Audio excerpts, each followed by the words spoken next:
وعلى آله الطيبين الطاهرين وأصحابه أجمعين. أما بعد، فقد قال الله تبارك وتعالى في القرآن المجيد: أعوذ بالله من الشيطان الرجيم. بسم الله الرحمن الرحيم. يا أيها الذين آمنوا كتب عليكم الصيام كما كتب على الذين من قبلكم لعلكم تتقون. آمنت بالله صدق اللہ العظیم. اللہ رب العزت کی حمد و ثنا کے بعد اور پاک پیغمبر صلی اللہ علیہ وآلہ وسلم کی ذات پاک پہ ہدیہ درود و سلام پیش کرنے کے بعد نہایت ہی واجب الاحترام حضور صاحبزادہ محمد آفتاب صاحب حضرت صاحب قبلہ کے خلیفہ اول صوفی محمد اقبال صاحب، محترم المقام جناب صوفی نبی احمد صاحب، دیگر معزز سامعین، تینوں حضرات، یہ چونکہ رمضان المبارک کا آخری عشرہ ہے اور آج دوسری تاک رات بھی ہوگی، شب قدر تلاش کرنی ہے. مقصد اس مہینے کا یہ تھا کہ اللہ تعالیٰ روزے رکھنے کی وجہ سے تمہیں تقوی عطا کر دے.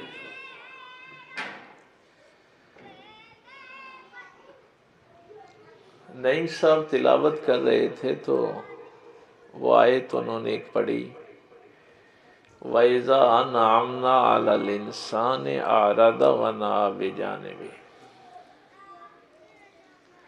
تو میں تلاوت کے دوران بھی یہ سوچ رہا تھا کہ اس بندے کو کیسے تقوی ملے.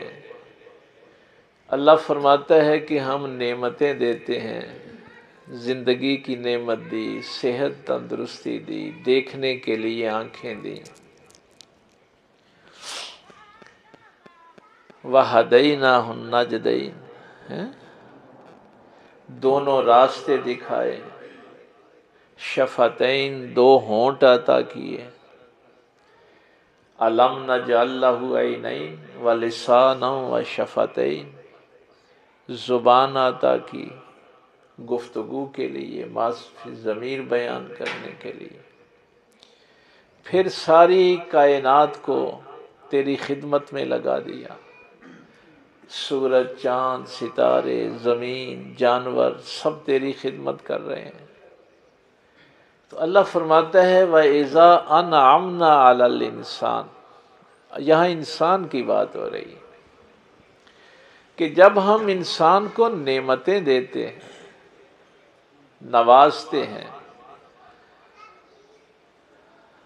أَعْرَضَ وَنَأَىٰ بِجَانِبِهِ، تو یہ ہماری طرف آنے سے ہچکچاتا ہے، اعراض کرتا ہے، آندے اللہ وال نہیں جانا. یعنی نعمتیں اللہ نے دی اور یہ اللہ سے ہی دور ہو جاتا ہے.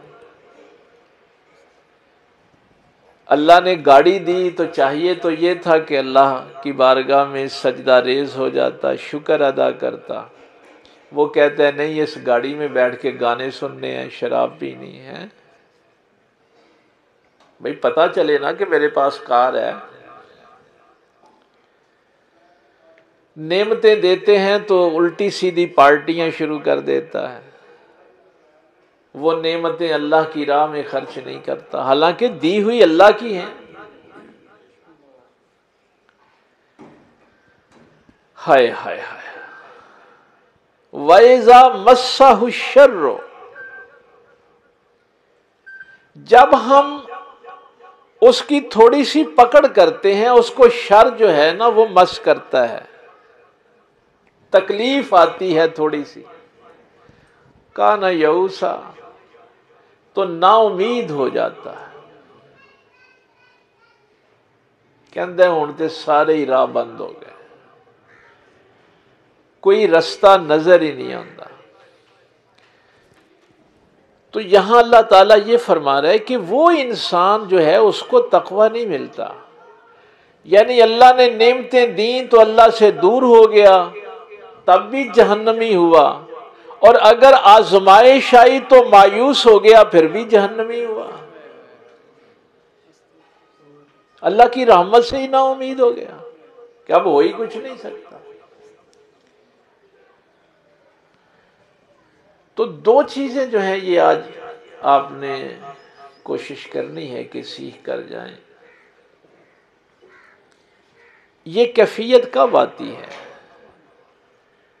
کہ بندہ نعمتوں پہ ناشکری کرتا ہے، اور جب آزمائش آتی ہے تو مایوس ہو جاتا ہے۔ جب کوئی بھی انسان اللہ کی بندگی سے دور ہوتا ہے پھر اس کی یہ کیفیت ہوتی ہے، اور اللہ کا یہ فرمان ہے کہ لَإِن شَكَرْتُمْ لَأَزِيدَنَّكُمْ، شکر کرو گے تو اللہ تمہیں مزید عطا کرے گا۔ ہاں، وَلَئِن كَفَرْتُمْ إِنَّ عَذَابِي لَشَدِيدٌ، اور اگر کفر کرو گے تو پھر دیکھ لو میرا عذاب بڑا سخت ہے، میری پکڑ بھی بڑی سخت ہے۔ اب آپ نے کلمہ پڑھا تھا لا الہ الا اللہ محمد الرسول اللہ، یہ سلسلۃ الذہب کی حدیث آپ کو عرض کرنے لگا۔ سلسلۃ الذہب پتہ کسے کہتے ہیں؟ امام بخاری نے بڑا خوبصورت جملہ لکھا ہے۔ امام بخاری فرماتے ہیں جب پوچھا گیا نا کہ کسی حدیث کی سب سے بہترین سند کیا ہوتی، تو امام بخاری نے فرمایا تھا کہ بہترین سند کسی بھی روایت کی، کسی حضور کے قول کی وہ ہوتی ہے جس کو سرکار امام جعفر صادق روایت کرے، اور وہ کہیں میں نے اپنے باپ امام باقر سے سنا ہے، وہ فرمائے کہ میں نے امام زین العابدین سے سنا ہے، وہ فرمائے کہ میں نے سرکار امام حسین یا امام حسن سے سنا ہے، وہ کہیں میں نے مولا علی سے سنا ہے، مولا علی کہیں میں نے رسول اللہ سے سنا ہے۔ تو اس سے اچھی سند کسی حدیث کی ہو ہی نہیں سکتی۔ تو جس حدیث کو اہل بیت ایک دوسرے سے روایت کرتے ہیں اس کو کہتے ہیں سلسلۃ الذہب، اور یہ حدیث قدسی ہے۔ امام موسیٰ کاظم سے، امام علی رضا سے، پھر وہ سرکار مولا کائنات تک، اور مولا کائنات سے آگے پھر سرکار مدینہ صلی اللہ علیہ وسلم سے، اور حضور فرمائے کہ میں نے جبریل سے سنا ہے، جبریل کہے کہ مجھے اللہ نے بتایا، اس کو کہتے ہیں حدیث قدسی۔ تو یہ حدیث قدسی سلسلۃ الذہب کی روایت ہے کہ پاک پیغمبر صلی اللہ علیہ وسلم نے فرمایا کہ اللہ تعالیٰ فرماتا ہے کلمۃ لا الہ الا اللہ حسنی، یہ جو کلمہ ہے نا لا الہ الا اللہ، یہ میرا قلعہ ہے، من دخل فی حسنی، جو بھی کوئی میرے اس قلعے میں داخل ہوا وہ میرے عذاب سے بچ گیا۔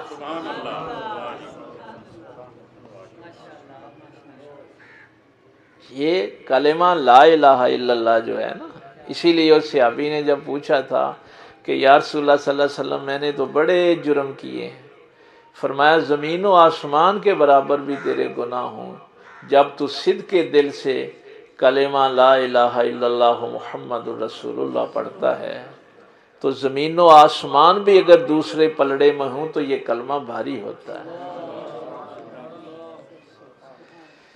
لیکن بات تو پھر وہی ہے کہ کیا اس کو کبھی سمجھ کے بھی پڑھا ہے؟ کلمہ تو لا الہ الا اللہ حسنی، ہر غیر خدا کا انکار، لا الہ، میں کسی الہ کو نہیں مانتا الا اللہ، سوائے اللہ کے۔ اب یہ جو روزے میں آپ کو تقوی کی بات ہوئی تھی نا کہ روزے رکھو تاکہ لعلکم تتقون، تو متقی بن جاؤ، اس میں شرک کا جو پہلو تھا وہ ختم کرنا تھا۔ یا بندہ خدا پرست ہوتا ہے یا نفس پرست ہوتا ہے۔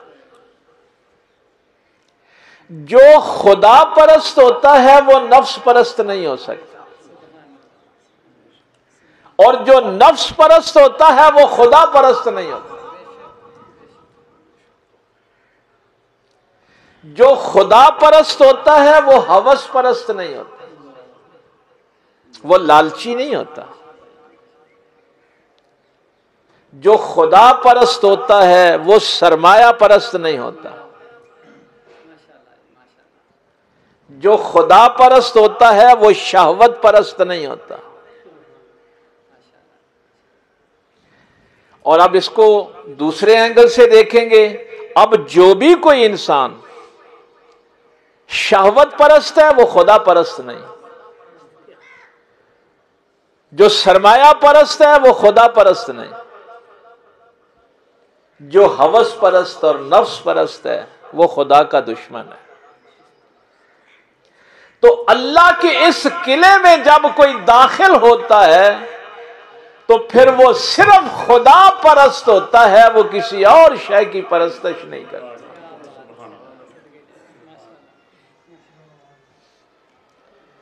اب جو بندہ یہ کہے کہ میں نے سرمایہ سے بھی محبت کرنی ہے، میں نے شہوت سے بھی محبت کرنی ہے، درندگی اختیار کرنی ہے، تو وہ اللہ کے قلعے میں داخل ہی نہیں ہوا۔ دیکھیے میں نے کہا کہ یہ حدیث بھی کوئی معمولی حدیث نہیں ہے، یہ سلسلہ تو ذہب کی حدیث ہے۔ کہاں امام جعفر صادق سے امام باقر، امام زین العابدین سرکار امام حسین سرکار علی المرتضیٰ نے کہا میں نے اس پاک پیغمبر سے سنا، اور پاک پیغمبر نے فرمایا مجھے جبریل نے بتایا، اور جبریل نے کہا مجھے اللہ نے بتایا کہ یہ کلمہ لا الہ الا اللہ، کلمہ تو لا الہ الا اللہ حسنی، یہ کلمہ لا الہ الا اللہ میرا قلعہ ہے، مضبوط قلعہ ہے، اور جو بھی کوئی میرے اس قلعے میں داخل ہوا وہ میرے عذاب سے بچ گیا۔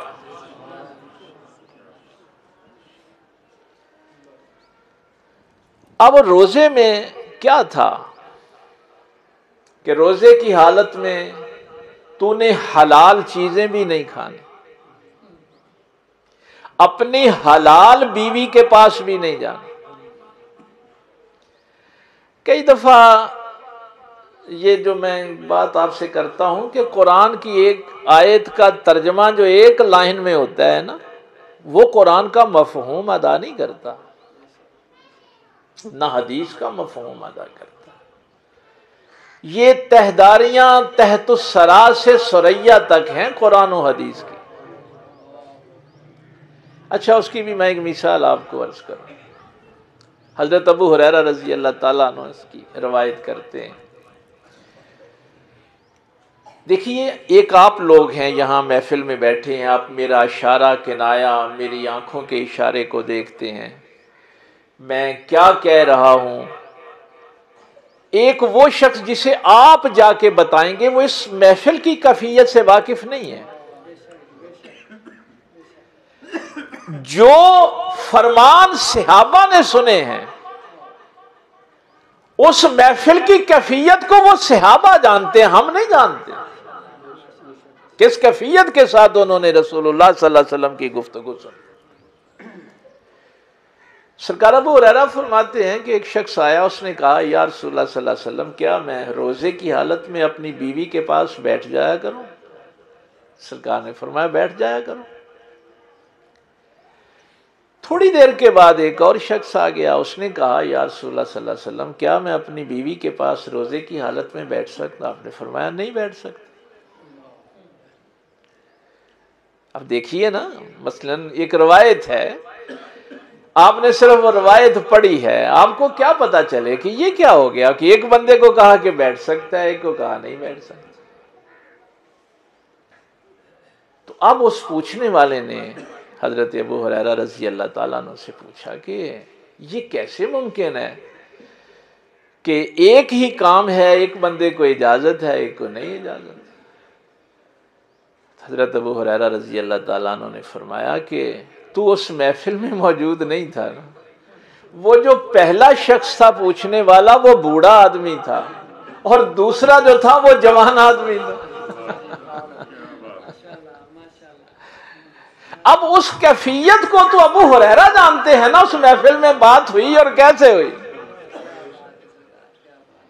تو یہ روایت میں بھی بہت سی تہداریاں ہوتی ہیں، اسی طرح قرآن کریم کے اندر بھی بہت سی تہداریاں ہوتی ہیں۔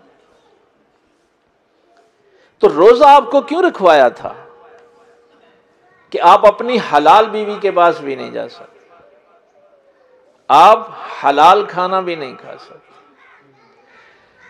اس سارے روزے کے مقصد کے پیچھے جو میرے پاک پیغمبر صلی اللہ علیہ وسلم نے فرمایا کہ اگر کسی نے روزہ رکھ کے جھوٹ بولنا ترک نہیں کیا تو اللہ تعالیٰ کو اس کا بھوکا پیاسا رہنے کی تو ضرورت ہی نہیں۔ تیری آنکھ کا بھی روزہ ہو، زبان کا بھی روزہ ہو، تیرے کاروبار کا بھی روزہ ہو۔ تو اب اس کے پہ آپ پوری توجہ کریں گے نا تو آپ کو سمجھ آ جائے گی یہ جو جملے میں نے پہلے کہے کہ روزہ رکھنے والا جب اپنی حلال بیوی کو چھوڑ دیتا ہے تو وہ شہوت پرست رہ کیسے سکتا ہے، وہ حرام کی طرف نگاہ کیسے اٹھا سکتا ہے، جس کو حلال پہ بھی اتنی طاقت عطا کی گئی ہے کہ وہ جب چاہے حلال سے بھی منہ موڑ سکتا ہے۔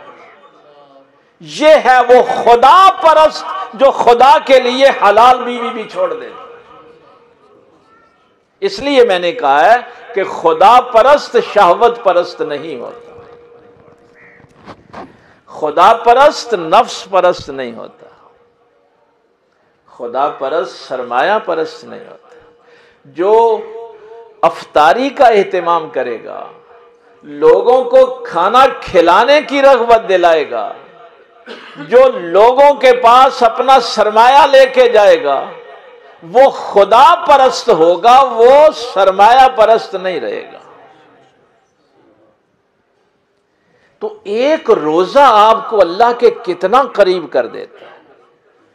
یہ شرک کے جتنے بھی پہلو ہیں یہ سارے کے سارے روزے کے ساتھ دور ہو جاتے ہیں۔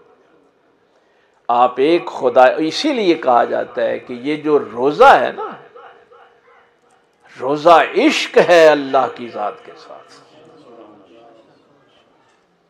روزہ رکھ ہی عاشق سکتا ہے۔ جس طریقے سے خدائے ذوالجلال نے حکم دیا ہے اس کے مطابق اپنے آپ کو ڈھال لیتا ہے۔ اس کو اگر سورہ مزمل کی پہلی آیات دیکھیں نا آپ، جہاں اللہ تعالیٰ نے نبی پاک صلی اللہ علیہ وسلم کو فرمایا کہ اے چادر اوڑھنے والے، آپ ساری رات کھڑے نہ ہوا کریں، آدھی رات یا اس کا کچھ حصہ، الا قلیلا نصفا او انقص منہ قلیلا۔ اور پاک پیغمبر صلی اللہ علیہ وسلم آگے سے کیا کہتے ہیں؟ ہائے ہائے ما ودناک حق عبادتک، یا اللہ میں تو تیری بندگی کا حق ادا نہیں کر سکتا، میں بندگی کا حق ادا نہیں کر سکتا۔ تو وہ آیت جو قاری صاحب نے تلاوت کی جس پہ میں نے پہلے گفتگو شروع کی تھی کہ وَإِذَا أَنْعَمْنَا عَلَى الْإِنسَانِ أَعْرَضَ وَنَأَى بِجَانِبِهِ، روزہ رکھنے والا انسان اپنی شہوت، اپنی نفس پرستی، اپنی سرمایہ پرستی، سب کچھ جب اللہ کے سامنے قربان کرتا ہے تو وہ جب اللہ نعمتیں دیکھتا ہے تو پھر وہ ناشکرا نہیں ہوتا، شکر گزار ہوتا ہے۔ پھر وہ کبھی آزمائش میں مایوس نہیں ہوتا. تو اللہ نے فرمایا کہ یہ بدبخت لوگ ہیں. وَإِذَا أَنْعَمْنَا عَلَى الْإِنسَانِ أَعْرَضَ وَنَأَىٰ بِجَانِبِهِ. اگر ہم نعمتیں دیتے ہیں تو وہ ہماری طرف آنے سے ہچکچاتے ہیں, اعراض کرتے ہیں, دور بھاگتے ہیں. ہمیں اللہ کی ضرورت ہی نہیں ہے, بے پرواہ ہو جاتے ہیں اللہ سے. وَإِذَا مَسَّهُ الشَّرُّ كَانَ يَئُوسًا. اور اگر ان کو شر جو ہے پکڑ لے, کوئی مصیبت آ جائے تو پھر مایوس ہو جاتے, کہتے ہیں اب ہو ہی کچھ نہیں سکتا. سرکار امام جعفر صادق سے ایک بندے نے پوچھا, اللہ پر یقین کیا ہوتا ہے؟ آپ نے فرمایا کبھی تو دریا میں سفر کر رہا ہو, کشتی ٹوٹ جائے, اس وقت تیرے ذہن میں کیا خیال آئے گا, تجھے کون بچا سکتا ہے؟ کہنے لگا جی فوری طور پہ خیال آئے گا کہ اللہ بچا سکتا ہے. فرمایا یہی اللہ پہ یقین ہے, یہی اللہ کی معرفت ہے. جب کوئی آسرا نہ رہے تو یہ دل گواہی دے کہ وہ بچا سکتا ہے.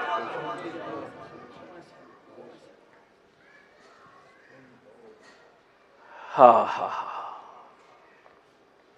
خدا پرست ہی نبی کا احترام کر سکتا ہے, خدا پرست ہی ولی کا احترام کر سکتا ہے. جس کے دل میں خوف خدا ہوتا ہے, جس کے دل میں یقین خدا ہوتا ہے, جس دل میں حب خدا ہے, وہ نبی کا بھی احترام کرے گا, وہ اللہ کے ولی کا بھی احترام کرے گا. اس لیے اصل اصول جو ہے ہمارے دین کی وہ خوف خدا ہے, حب خدا ہے. یہ جملہ شاید پہلے کسی موقع پہ بھی میں نے آپ سے عرض کیا تھا. یہ میں اپنی طرف سے نہیں کوئی بات کر رہا. قُلْ إِن كُنتُمْ تُحِبُّونَ اللَّهَ فَاتَّبِعُونِي. نبی پاک کی اتباع کون کرے گا؟ جس کے دل میں اللہ کی محبت ہے.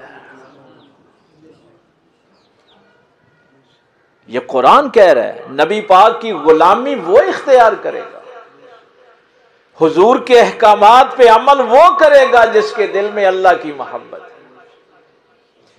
دل میں خوف خدا ہوگا تو علی کا خوف خدا یاد آئے گا. دل میں یقین خدا ہوگا تو علی کا یقین نظر آئے گا. دل میں حب خدا ہوگی تو علی کی محبت خدا یاد آئے گی. جو اس دن میں نے کہا تھا وہ علی جب اللہ کی بارگاہ میں کھڑے ہوتے ہیں تو ٹانگیں کانپنا شروع ہو جاتی ہیں. کون بتائے گا اللہ کی بارگاہ میں کھڑا کیسے ہونا ہے؟ داڑھی پکڑ کر آنسوؤں کی جھڑی لگ جاتی تھی. اب تو ظاہر ہے وقت کم ہے. 3 درجے ہیں نا, علم الیقین, عین الیقین اور حق الیقین. یہ 3 درجے ہیں یقین کے. مجھے کسی نے بتایا کہ آگ جلاتی ہے, یہ علم الیقین ہے. میں نے کسی کو جلتے ہوئے دیکھا اپنی آنکھوں سے تو اس کو عین الیقین کہا. اور اگر کبھی میرا اپنا ہاتھ جل گیا تو حق الیقین کی منزل ہے. یہ 3 درجے ہیں. علم الیقین اور ہے, عین الیقین اور ہے. یہ جو میں نے پہلے باتیں کی ہیں نا وہ عین الیقین کی اور حق الیقین کی ہیں. جنہوں نے رسول اللہ کو دیکھا ہے, جنہوں نے اس محفل میں بیٹھ کے اس کیفیت کو محسوس کیا ہے, کاش وہ عین الیقین والے اور کاش ہم علم الیقین والے. ذرا اپنا اور صحابہ کا اہل بیت کا فرق تو دیکھو. تم عین الیقین کی منزل پہ تو نہیں. میری اس جیب میں کیا ہے؟ میں کہتا ہوں کہ اس میں کچھ کارڈز ہیں, کچھ پیسے ہیں. یہ آپ کے پاس علم آ گیا میری جیب میں. اب میں وہ کارڈ نکال کے, پیسے نکال کے آپ کو دکھاتا ہوں تو یہ عین الیقین ہو گیا. اب تمہارا جتنا بھی اللہ کے متعلق یقین ہے وہ علم الیقین ہے. اور مولا کائنات سے جب پوچھا گیا تو آپ نے فرمایا اگر یہ سارے کے سارے کائنات کے پردے ہٹ بھی جائیں تو میرے یقین میں کوئی فرق نہیں پڑتا.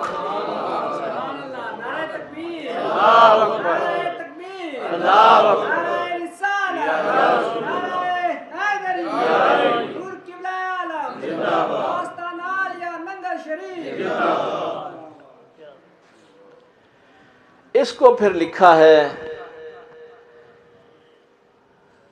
مولانا انور علی شاہ صاحب کشمیری رحمۃ اللہ تعالی علیہ. یہ مدرسہ دیوبند کے وی سی رہے ہیں، وائس چانسلر رہے ہیں، صدر مدرس رہے ہیں. انہوں نے بخاری شریف کی شرح لکھی فیض الباری، اس میں انہوں نے یہ واقعہ درج کیا کہ مولا جب ایک جنگ کے لیے جا رہے تھے تو ایک شخص نے سوال کیا کہ فتح ہوگی کہ شکست ہوگی؟ فرمایا کہ شکست ہوگی. اس جمعے پہ میں نے ایک جملہ کہا تھا، جنہوں نے لوگوں نے جمعہ پڑھا ہے ان کو پتا ہوگا کہ ہم شریعت کے پابند ہیں، یہ مشیت کے پابند ہیں. بڑا فرق ہے تمہارا اور علی کا. تم شریعت کے بھی پابند ہو جاؤ تو بڑی بات ہے، وہ مشیت الہی کے. اور میں نے وہاں ایک آپ کو مثال دی تھی کہ حکم اور مشیت میں فرق کیا ہوتا ہے. حکم یہ تھا کہ بیٹے کے گلے پہ چھری چلاؤ ابراہیم علیہ السلام، اور مشیت یہ تھی کہ چھری نہیں چلنے دے.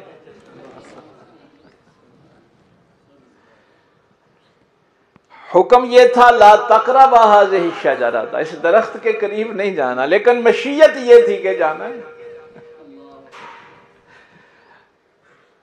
یہ ان بڑے لوگوں کی باتیں ہیں بھائی. آپ شریعت کے پابند ہیں، آپ اسی دائرے میں رہیں. اس بندے نے سمجھا یہ آیت، یقین جانیے قاری صاحب نے جب سے تلاوت کی ہے میرا ذہن ادھر ہی گھوم رہا تھا. ہمیں اگر پتہ چل جائے کہ میں ادھر پسرور کو جاؤں گا اور میرا ایکسیڈنٹ ہو جائے گا تو میں تو نہیں جاؤں گا. میں تو پوچھتا پھرتا ہوں، لوگوں کو ہاتھ دکھاتا پھرتا ہوں میرے ساتھ کیا ہونے والا ہے، میں بچ جاؤں. یہ کیسے ممکن ہے کہ پتہ ہو کہ شکست ہوگی؟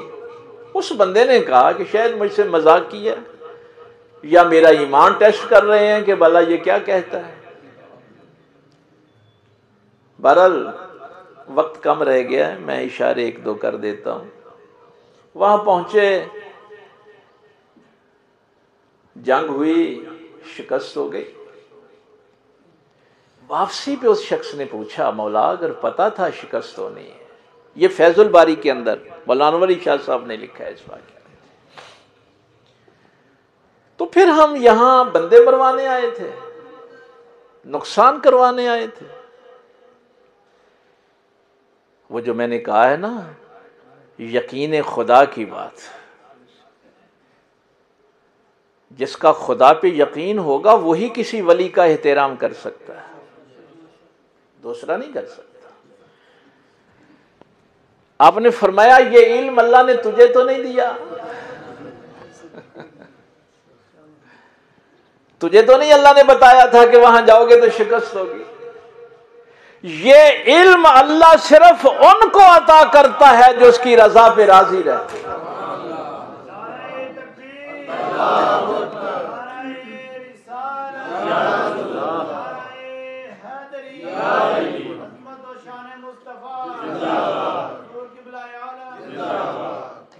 تو اس لیے فرمایا قل ان کنتم تحبون اللہ فاتبعونی. جس کے دل میں بھی اللہ کی محبت ہوگی وہ کرے گا اتباع رسول اللہ کی. جس کے دل میں اللہ کی محبت نہیں ہے نہ وہ نبی کا احترام کر سکتا ہے نہ وہ ولی کا احترام کر سکتا ہے، اس کے بس کی بات ہی نہیں. تو اس لیے یہ آج جو حدیث قدسی ہے جو آپ کو ہدیہ کرنی تھی کہ یہ اللہ تعالیٰ نے خصوصی طور پہ فرمایا ہے کہ یہ کلمہ لا الہ الا اللہ، لیکن اس کے بعد پھر ہوس پرست نہ رہے، ہاں پھر خدا پرست بن جائے۔ کلمہ پڑھنے کے بعد اب شہوت پرست نہ رہے، سرمایہ پرست نہ رہے، دنیا پرست نہ ہو، پھر وہ صرف خدا پرست رہے۔ تو خدا پرست جو ہیں ان کو اللہ تعالیٰ نے فرمایا کہ وہ میرے مضبوط قلعے میں داخل ہو گئے ہیں، ان کو کوئی فکر نہیں ہے کہ ہمیں عذاب ہوگا۔ تو یہ چند دن جو باقی رہ گئے ہیں، آج بھی طاقرات ہے، ان روزوں سے استفادہ کریں، شب قدر سے فائدہ اٹھائیں، اور زیادہ سے زیادہ۔ اور دیکھیے میں تو کیا بدبختی ہے اس انسان کی، اس سے بڑا بدبخت بندہ کوئی نہیں ہے کہ بھائی دیکھیے جبریل کہے کہ یا رسول اللہ صلی اللہ علیہ وسلم وہ شخص ہلاک ہو جائے جس کو رمضان المبارک کا مہینہ ملے اور وہ روزے رکھ کے اپنی مغفرت نہ کروا سکے، اور نبی پاک صلی اللہ علیہ وسلم فرمائیں آمین، ایسا ہی ہو وہ زبان جس کو سب کن کی کنجی کہیں، جس بات پہ رسول اللہ آمین کہہ دے اللہ وہ کر دیتا ہے، وہ کن کے درجے میں ہے۔ فرق صرف یہ ہے، فرق صرف قرآن کریم کی تفسیر میں ایک ہی لکھا ہے، اللہ کہے تو کن ہے، نبی کو کہے تو کل ہے، کل اور کن میں یہی فرق ہے۔ وہ بھی تو اللہ ہی کہہ رہا ہوتا ہے نا، قل هو اللہ احد، محبوب تو کیا اللہ ایک۔ تو جو اللہ کہے اس کو کن کہتے ہیں، جو رسول کہے اس کو کن کہتے ہیں۔ تو جس بدبخت انسان کو نبی پاک فرما دے کہ وہ ہلاک ہو گیا، اس کو کون بچا سکتا ہے؟ تو حضور کا آمین کہنا صلی اللہ علیہ وسلم کا یہ کن کا درجہ رکھتا ہے۔ یا اعلیٰ حضرت نے ایسے نہیں کہہ دیا تھا وہ زبان جس کو سب کن کی کنجی کہیں، اس کی نافذ حکومت پہ لاکھوں سلام۔ تو اپنے دل، یہ دل اللہ نے بنایا ہی بھی اپنی محبت کے لیے۔ ایک مجھے بڑا بڑھیا جملہ ایک بڑے محقق کا یاد آیا، اس نے کہا وہ زندگی بھی کیا ہے جس میں عشق نہ ہو۔ وہ میاں صاحب بھی آپ کو یہی بتایا کرتے تھے، ہائے ہائے وہ زندگی ہی کیا ہے جس میں عشق نہ ہو، اور وہ عشق ہی کیا جو علی سے نہ ہو۔ وہ کیا عشق ہے جو حق کے ولی کے ساتھ ہی تمہارا نہیں ہے۔ کسی نے کہا کہ تو نے عشق نبی کی بات نہیں کی، اس نے کہا علی کے عشق میں عشق خدا بھی ہے، عشق نبی بھی ہے، اس لیے میں نے حق کے ولی کے عشق کی بات کی۔ کیا وہ عشق جو علی کے ساتھ نہ، حق کے ولی کے ساتھ نہ۔ تو اب وقت کافی ہو گیا ہے، اپنے دل کی صفائی کریں، تزکیہ نفس کریں، شہوت پرستی سے، یہ بت پرستی ہے ساری۔ افرائیت من اتخذ الہہ، تم نے اب اللہ کو الہ نہیں مانا، دولت کو مان لیا، منصب کو مان لیا، شہوت کو مان لیا، سرمایہ کو مان لیا۔ خدا پرست بنو، پھر تم نبی سے بھی محبت کرو گے، علی سے بھی کرو گے، اللہ کے ہر ولی سے کرو گے۔ اللہ عمل کی توفیق دے۔ وآخر دعوانا الحمدللہ رب العالمین۔